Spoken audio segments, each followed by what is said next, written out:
Hi friends, today we will learn about the electronic configuration and half-filled and full-filled electronic configuration.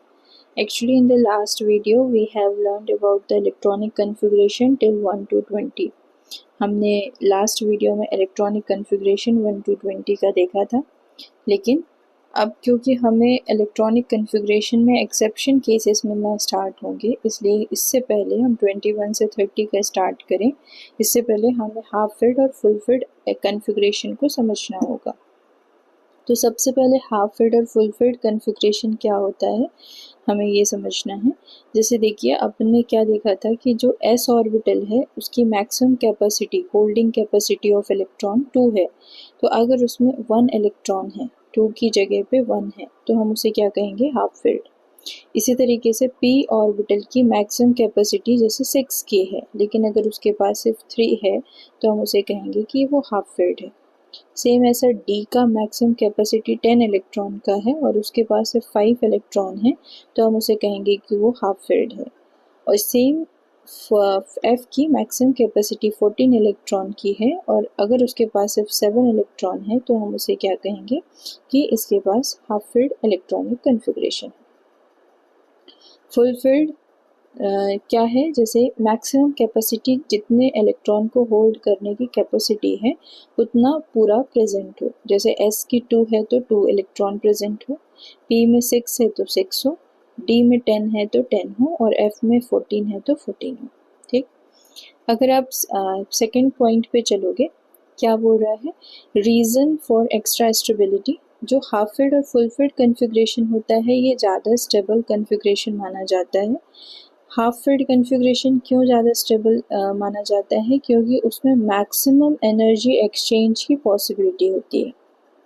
Maximum energy क्या होता है, क्योंकि half filled configuration में जो electrons होते हैं वो पैरेलली अरेंज होते हैं और तीनों मतलब जो भी ऑर्बिटल है उनकी सबकी एनर्जी सेम होती है। जैसे हम P की बात करें, यहाँ पर आप देखिए, जैसे हम P की बात करें, इन तीनों P ऑर्बिटल की एनर्जी क्या है, सेम है और इस तीनों में एक एक इलेक्ट्रॉन प्रेजेंट है, मतलब ये पैरेलली है। अगर हम D में देखें तो वे पांचों D ऑर्बिटल की एनर्जी सेम है और इसमें पांचों में D ऑर्बिटल पैरेलली प्रेजेंट है। तो इन केसेस में क्या होता है, मैक्सिमम इलेक्ट्रॉन एक्सचेंज की पॉसिबिलिटी बनती है और जितनी ज़्यादा एक्सचेंज का पॉसिबिलिटी बढ़ेगा उतनी ज़्यादा स्टेबिलिटी बढ़ेगी। ठीक, फुलफिल्ड इलेक्ट्रॉनिक कन्फिग्रेशन में क्या होता है कि जो इलेक्ट्रॉन्स हैं वो सिमेट्रिकली अरेंजमेंट मतलब सिमेट्रिकली डिस्ट्रीब्यूटेड होते हैं, तो जिसके कारण से इलेक्ट्रॉन का रिपल्सन रिड्यूस हो जाता है, इसलिए फुलफिल्ड इलेक्ट्रॉनिक कन्फिग्रेशन की एक्स्ट्रा स्टेबिलिटी होती है। तो अगर कभी अपन से ऐसा कुछ पूछा जाता है या फिर क्वेश्चन किया जाता है कि क्यों हाफ फिल्ड और फुलफिल्ड इलेक्ट्रॉनिक कन्फिग्रेशन ज़्यादा स्टेबल होते हैं, तो उसके पीछे रीज़न क्या है कि उनके पास मैक्सिमम एनर्जी एक्सचेंज की पॉसिबिलिटी है और उनके पास सिमेट्रिकल इलेक्ट्रॉन डिस्ट्रीब्यूशन है, इसकी वजह से उनकी स्टेबिलिटी ज़्यादा होती है। अगर हम थर्ड पॉइंट पे आएंगे कि कंडीशन क्यों है, क्यों वो एनर्जी एक्सचेंज कर पाते हैं, क्यों उनके पास एनर्जी ज़्यादा है एक्सचेंज होने की, तो पहली बात हमें ये समझना है कि exchange energy is the extra stabilization energy due to the exchange of electron. अगर जैसे ये दोनों इलेक्ट्रॉन पैरेलल प्रेजेंट हैं और ये दोनों एक दूसरे को एक्सचेंज कर सकते हैं, तो यहाँ पर एक स्टेबलाइजेशन एनर्जी सीक्रेट होती है जो कि स्टेबिलिटी के लिए रिस्पॉन्सिबल है। तो ये तभी हो सकता है जब दोनों ऑर्बिटल डिजेनरेट ऑर्बिटल हो और दोनों पैरेलल स्पिन में हो। तो ऐसा हाफ फिल्ड कन्फिग्रेशन में हमें देखने के लिए मिलता है। Greater the number of exchange, greater will be the stability.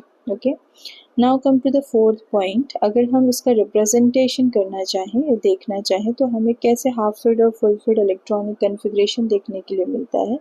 ऐसे केस में ये देखिए, ये 1 इलेक्ट्रॉन फिल है, मतलब ये हाफ फिल है और इसने यहाँ पर 2 इलेक्ट्रॉन्स फिल्स है, मतलब इसके पास जितनी कैपेसिटी थी उतने इलेक्ट्रॉन फिल किए हैं, इसलिए ये फुल फिल्ड है। पी के केस में ये 3 इलेक्ट्रॉन है और तीनों पेयर्ड नहीं है, अनपेयर्ड हैं और एक एक इलेक्ट्रॉन प्रेजेंट है, तीनों पैरेलली प्रेजेंट हैं, तो हम इसे कहेंगे ये हाफ फिल्ड है। और नेक्स्ट वाले केस में, फुल फिल्ड वाले कॉलम में, दोनों फुलफिल्ड है और p6 इलेक्ट्रॉन है। सेम ऐसा ही d में 5 है, यहाँ पर d में 10 है, f में 7 है और यहाँ पर f में 14 है।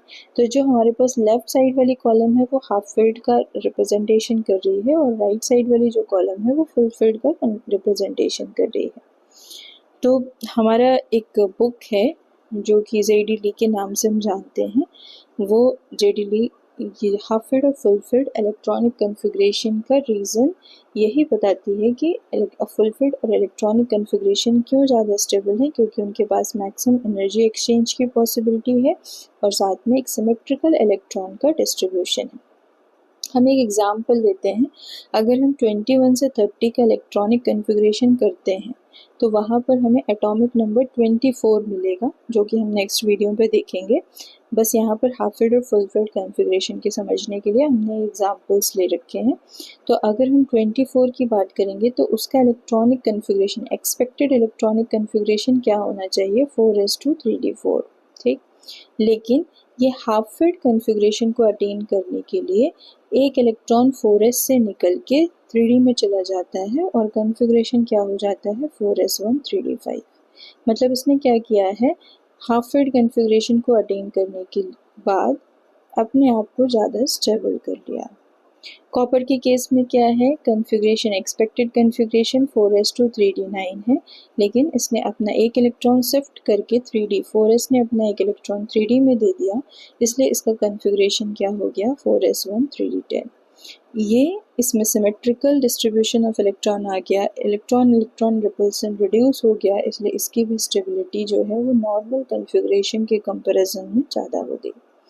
अगर हम और एग्जाम्पल देखना चाहें तो मॉलिब्डेनम, जिसका एटॉमिक नंबर 42 है, एक्चुअल में एक्सपेक्टेड इलेक्ट्रॉनिक कन्फिग्रेशन उसका 5s2 4d4 होना चाहिए, लेकिन इसका इलेक्ट्रॉनिक कन्फिग्रेशन 5s1 4d54 है। इसने हाफ फिल्ड कन्फिग्रेशन को अटेन किया है।